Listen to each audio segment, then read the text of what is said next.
අද උයමුද බලමාලු කිරට එන්නකෝ බලන්න.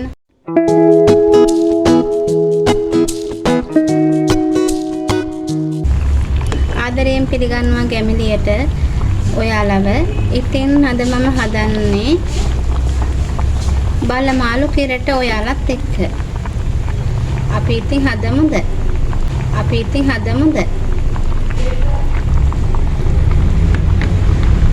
අපි බලමුද යාළුවනේ? බලමාලු යන මොනවද අරන් තියෙන්නේ කියලා. මම මේ වගේ බලකෝරුවෙක් රෑම් 500ක් වෙන්න කපාගෙන අරන් තියෙනවා. මේව මම හොඳට දෙහි දාලා හොඳට සෝදගත්තා. දෙහි ගෙඩියකින් භාගයක් පමණ දෙල්ලත් එක්කම දාලා ගඳ යන්න. ඒකම පොල් ගෙඩියකින් භාගයක් විතර කිරිමිදි කරන තියෙනවා. මගේ පොල් ගෙඩිය ගොඩක් ලොකුයි නිසා මේ විදිහට ගොඩක් තියෙනවා කිරි. මිරිස් කුඩු, ලුණු, කහ, තුන පහ අරන් ගත්තා. අපතේ හැඳි භාගය, ගෝරක, සුදු ලුණු බික් 5ක් පමණ, දෙහි භාගයක්, කොරඳ පොතු, කරාම් නැටි කරල් 3යි, එනසල් කරල් 2යි, සෝදර තේ හැඳි භාගයයි, ගම්මිරිස් තේ හැඳි එකමාරයි, අඟලගම නිඟුරුකේ මම කොච්චි අරන් තියෙනවා. ඔයාලා මේ කොච්චි නැතුවට අම්මිරිස් ගත්තත් කමක් නැහැ. මගේ ගෙදර කොච්චි ගහක් තිබෙන නිසා එකකින් අරන් තියෙනවා. ඒකම රාම්පි කරපිංච සේර කෑල්ලක් අරන් තියෙනවා. මම ඉස්සල්ලාම ගොරක ටිකට වතුරට එකතු කරගෙන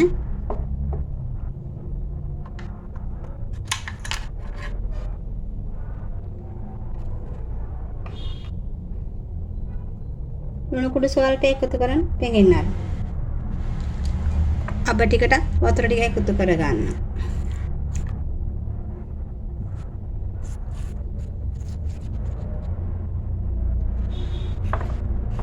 ඒකම යාළුවනේ මේකට දැන් මගේ මාළු ටිකට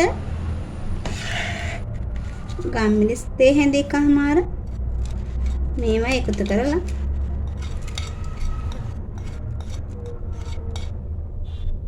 මම ගම්මිරිස් ගොඩක් ලොකු ටිකක් තලාගත්තේ කුඩු වෙන්නම තලාගත්තේ නැහැ. ඉතින් රසායන ලුණු ටික එකතු කරලා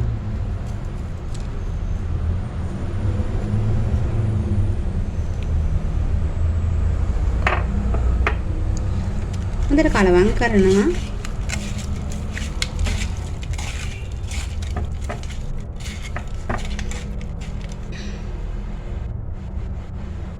පස්සේ මේක පොඩ්ඩක් වහලා එළියෙන් අයිනකින් තියාගෙන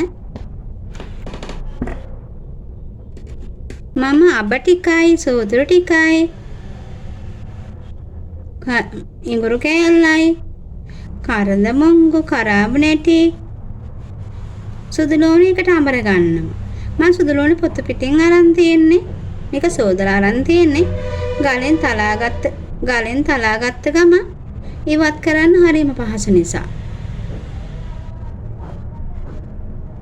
අපි දැන් මේ ටික අඹරගෙන යමුද? ඉතින් මම පල්පයක් වගේ අර මං ගත්ත ටික අඹරගෙන ආවා. තවත් ගොරක ටිකත් එකතු කරගත්තා යාළුවනේ. දැන් මගේ මාළු එකට මම මේව ඔක්කොම එකතු කරගන්න හදන්නේ.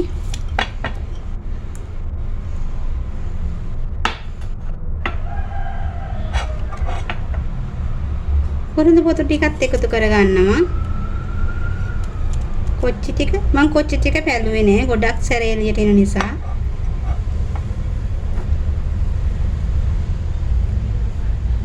මිරිස් කුඩු තේ හැඳි භාගයක් පමණ මම දාන්නේ.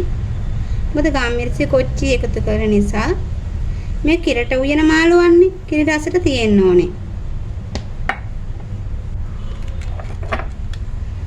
ඒකම 5 කුඩු තේ හැඳක් විතර එකතු කරගන්නවා. අපේ පාට කරන පොඩ්ඩක් කහ ටිකුත් එකතු කරගමු නේද යාළුවනේ?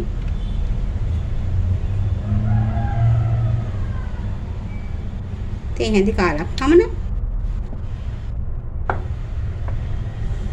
දැන් මම ගොඩක එකතු කරගත්තට දෙහි ටිකුත් එකතු කරගන්නවා මේ වාගේ. මොකද මාළු කිරට උයනකොට ටිකක් පිළිගන් දෙන්න වගේ බලනවා.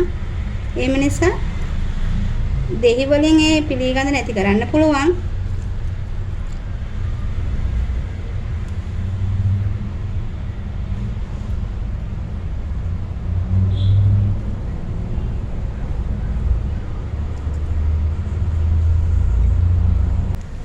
දැන් මගේ මාළු ටික මේ ඔක්කොම එකතු කරන් හොඳට කලවම් කරගන්නවා.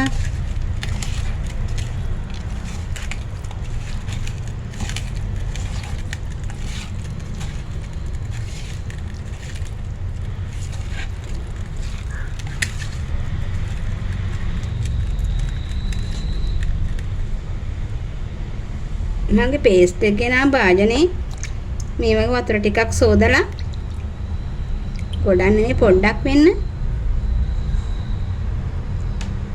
එකතු කරගන්නවා.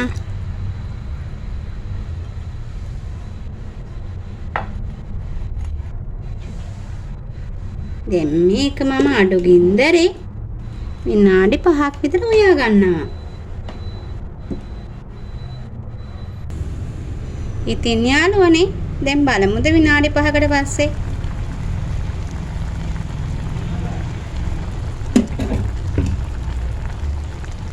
දැන් මගේ මාළු එක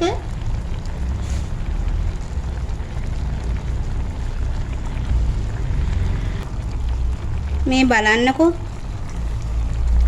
තැඹිලා නේද? චුට්ටක් අපි හැන්දෙන් පොඩ්ඩක් එහාට මෙහාට කරමුද?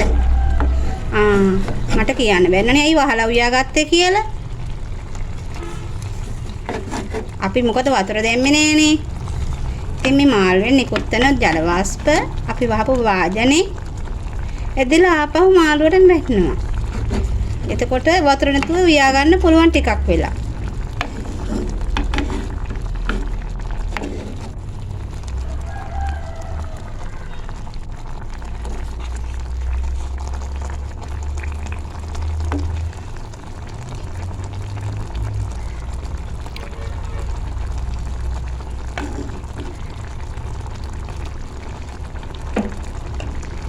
දැන් මම මේ වෙලාවේදී මගේ කරපිංච ටික එකතු කරනවා. සේර කෑල්ල මේ වගේ කඩලා එකතු කරගන්නවා.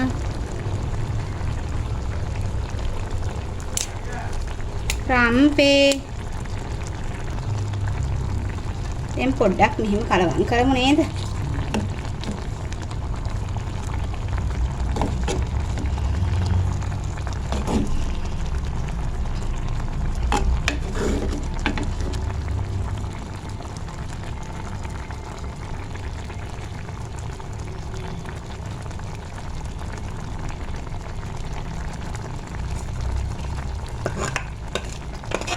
තවත් විනාඩි දෙකක් විතර වහමු නේද? වහලා උයාගමු.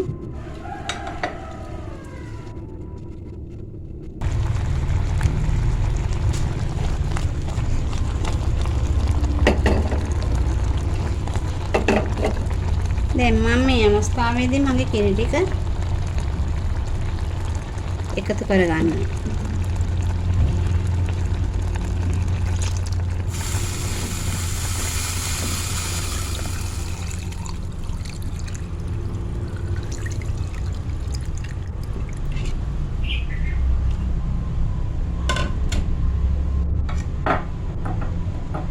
දැන් පොඩ්ඩක් ලිපේකින් ඉඳන් වැඩි කරගමු.